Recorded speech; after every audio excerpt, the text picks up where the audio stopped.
keep an eye on this export. Burmese Ghoul, they gave the export away in the previous series, and they were able to smash that particular hero hard as they could, and that is a sign that teams are starting to find ways, starting to find the cracks in what seems like an impenetrable hero that is on the S tier list right now. And speaking of that, Grok got through again. We've seen Grok yesterday, first half, the first 3 series, got Grok constantly banned out, but suddenly VFM, RRQ started to find ways to deal with this tank, and now other teams are picking up. Guess what? We'll let Grok through. We have other priorities to focus on, and that is what is happening right now. That's right. There's always that trump card that you really want to get by. And now we're looking at 2 solid picks for the side of Team gosu here, with Esmeralda as well as the Kaja. Then one fun fact is that one of the members of Notorious Villains are currently coaching for Team gosu as well. So you see them, of course, getting that sort of a amplification in terms of drafting. Well, I'm really hoping that they do get the best out of this. Now, Axis Esports here will pick up their signature Lunox for the side of Rin, and I'm really hoping to see Axis pull off some of their signature picks coming into play, such as the Helkert. But, you know, Helkert, you don't really have to pick it in the first phase, and that will definitely reveal the whole strategy going in towards this entire run. But of course, Masha seems to be a pretty consistent pick that has been picked up by most of these teams, and we've seen so many Mashas going with those annoying split pushes, and it's so hard to even take her down. Yeah, but Burmese Ghouls proved that Marsha was not an issue, at least if Axis Esports pick her up. Last year has been playing Marsha in 2 games. It did not work out at all. Hopefully 3 times a charm. Rin as well, like you mentioned, the signature Lunox, he has been putting so much effort, and it would be a shame for Team gosu to just find another loophole to get by this power pick that Axis Esports relies so much on. And with the Lolita pick, maybe it is Team gosu's answer to what Axis Esports is trying to do. Yes, I'm really liking the early pick for Lolita. We've seen so many of that phase 2 pick or ban heading towards Lolita, so why not force that one out before even getting into its phase number 2, as we are already seeing Kimi getting taken out. Well, I'm not really all too huge of a fan with this Kimi ban right here, because there's still so many other A-list marksmen still on the table. We got the Granger, we got the Claude, who still comes by every now and then, and of course, gosu here could even opt to actually take down one more fighter. Well, not really exactly a fighter, just to correct myself right there. Maybe if they really want to ban, the Valor might be a good choice as well, because from the side of Axis Esports, they are still looking for a little bit more of that firepower. Yeah, and Axis Esports, I believe they also did pick the carry in the previous game. Granger still on the table, like you mentioned, and you are Team gosu. I was about to bring out the Archive. Archive was a pick that, while we were watching the previous series, we were hoping that Axis Esports will pick that up in game number 1, where they only had this Lolita as that front line. Team gosu, they're going to deny this double tank because the rest of the priority tanks, Hylos and Kufra, have been taken out as well. So smart move from Team gosu. But I also want to point out, Team gosu, during their qualifiers towards M1, they have some interesting picks when during the Shanghai qualifiers, where they have Estes, a hero that we just don't see almost anywhere. But today they're gonna go with the textbook play, and carry will be their choice. I do like the answers coming from the side of Team gosu right here. They needed something that's really reliable to shred out some of these tanks, and what better way than to pick up the carry? All you have to do is get the Demon Hunter Sword, and you will get a little bit more of that power spike, or even the Golden Staff as well. But Franco is something that we haven't really seen all too much of inside of the M1, but in the MPL M1SG, this is one popular pick heading in towards that playoff round. So Axis Esports is taking double or nothing, and now they're locking in the Franco right here and hoping to connect those hoops. Yeah, and this is the all-in, I could say the all-in for Axis Esports. On paper, it seems like it's going to work out pretty well, and it is. The theory crafting for Axis Esports does seem more robust compared to the first series. Team gosu right now, if you're looking at this Franco, you kind of know that Kaja might not find an easy way to just go and flicker Divine Judgment because of the presence of this Franco. So he has a big task if you are the Malaysian team. But Team gosu, the Thamus is a really obvious choice. We've seen Leomord being picked out only by VFM yesterday as a stable, neutral fighter. But the general consensus is Thamus is still the more popular pick. Well, I definitely will agree with that. The Lava Lord has been really consistent, and the win ratios are pretty good as well, as we are looking at the stats of Tavis. And for Axis Esports right here, of course, great pickoff potential in the early bouts, but heading in towards the late game here, I'm looking at gosu, and I'm liking how secure the mid and late game is for the North American team. Now, of course, Team gosu here, being here in the M1, they're looking to prove a statement. Same goes to Axis Esports. So now we're heading in towards our very first game between these two talents. Of course, love the flags as well, pretty much similar in colors in that sort of sense. But for Axis Esports here, they really got to pick themselves up. I felt like that 2-0 sweep that just happened against Burmese Goals, it was a little bit of that sort of a passiveness coming from the Axis Esports side, which I felt was not really that sort of a signature play style that they were in. So perhaps they should be pretty much well relaxed to be confident to play their own game. Yeah, and the skills will kind of tip as well. Malaysia, the locals would mostly agree that Axis Esports, just like most of the Malaysian teams, are the aggressors. They like to play aggressively, but we've seen Game 1 slightly greedy against Burmese Goals with the single tank 2 fighter. Didn't work out. Game 2, same as well. But the game is ready though, so we'll see if Axis Esports can turn this around and flip the script and take on Team gosu in the second series. gosu, the American Dragons here, are slowly marching in towards the lanes. And of course, get yourself that M1 ticket. Here's a little bit of that promo code that you can copy down if you have not make your purchase. And now we're looking at Ken Ray here, already tossing out the wheel, and Breezy, oh my goodness, already dropping down to 50%. So a rough start for the side of gosu right here, but shouldn't be too much of a hassle for Team gosu to come back into play. So basically supported by the Kaya, and they're looking to make sure that Breezy gets that level 4 in hand so that they can go in for that flicker and Divine Judgment. Yeah, and Team gosu right now is going to go for the standard, and I like the early invade coming in from the USA team, and Evo is the only one who tries to go for the protection on that buff, and he actually took it away, so managing to slow down the tempo from Team gosu is a good start for Axis Esports. That's definitely a huge signal for the side of Axis to actually march forward as well. Axis Esports will also try to take down this road cap without any sort of contest at all. So we're looking at all these other members on over the top side here, crushing on the side of Lasset as well. So Lasset here will just have to hold on for dear life for the time being. But Kenry shouldn't be too much of that sort of problem for him to actually hug by the corners of the tower of the bot lane. Yeah, and Axis Esports taking a page out of what Burmese Goose did in the first series against them. In under a minute and a half, Burmese Goose were able to take that top tier 1, rendering this Marsha ineffective. And right now what Axis Esports trying to do is to take that bottom tier 1, but now Team gosu, they're gonna jump the gun right now. Lasset does not have that level 4. General, though, pumping the damage with the wheel, not able to get the kill off. Meanwhile, Team gosu takes that tier 1 bot, and this is what Axis Esports takes that tier 1 bot, and this is what they want. Now you free out the map for Lasset to be a bit more effective. Wow, Flicker coming out from the side of Breezy as well, and this is going to be that turtle going on slight reset as we are looking at a full Flicker team from the side of Axis. Well, way too quick for me to see what's on the line for the side of gosu, but for gosu, they're just making sure that they stay safe for the time being. And now Axis Esports already attempting the very first turtle of the game.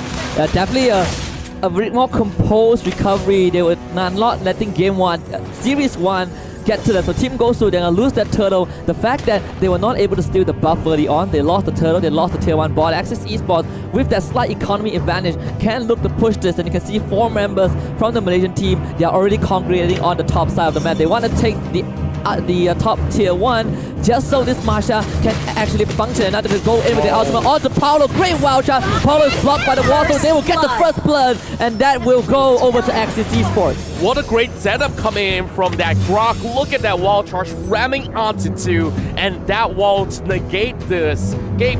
And now Axis Esports can take more than just that. They've already got the turtle, they've already got the first blood, and they will also take another tower down from the top side. Now, look at the gold graph here. They're already 2,000 in favor, and Axis Esports are looking to dominate. Yeah, and Lex is looking pretty fine right here because those two side lane tier 1s are taken down. Now this Masha can go anywhere she wants, like you mentioned, the gold grab in favor of Axis Esports completely. Team gosu seems like the only aggression that they made was onto Lassie twice. No kills at all, and they're forced into this very conservative playstyle, and that will give Axis Esports the space that they need. They will find Polo once more, and that one will go over too long. We can see Scott just suppress him right there, and he could not even move a muscle. Now gosu here already dropping another member. Of course, this is still pretty much early into the game, 4 minutes in, and we're seeing Axis having a great control inside the jungle, and you see there's so much of that pressure going on, and Team gosu does not really have any sort of response for the time being, and there it goes, one more tower on the top side. Team gosu a bit too passive. They are not responding to the sieges from Axis Esports. They are still leaving that side laner, the Thamus, to farm in the bottom lane. Sure, you get that resources, but the rest of the map is jeopardized by Axis Esports, and not really sure what they're going to do now, because the carry seems like it's not able to find the effectiveness that they need. As we mentioned, that carry does go down, but Basic comes in. He wants that revenge. Polo as well with the chance, going to jump right in, gets the stun onto Scott. Long will flicker away. Breezy gets ambushed and gets taken down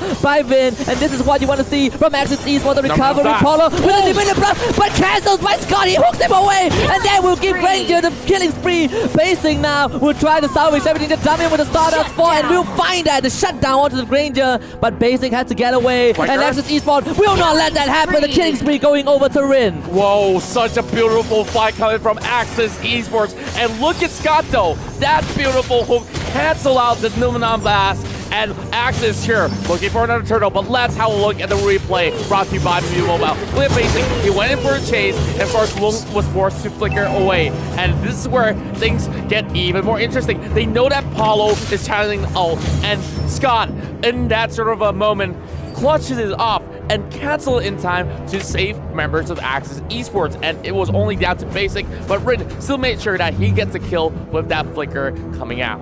Yeah, and even with the falling Star Moon, Esmeralda got the shutdown but was not able to get out, so in the end, the shutdown doesn't really matter too much for Axis Esports because they got more than they came for. Scott, MVP for that. Evo now getting ganged on, but he is the crowd pretty tanky. They can use the Divine Judgment on him, but they didn't pull him back, and that means Evo will get away. Scott free, and guess what? Paulo Akinre is caught out again, and it will be this one going over to Evo.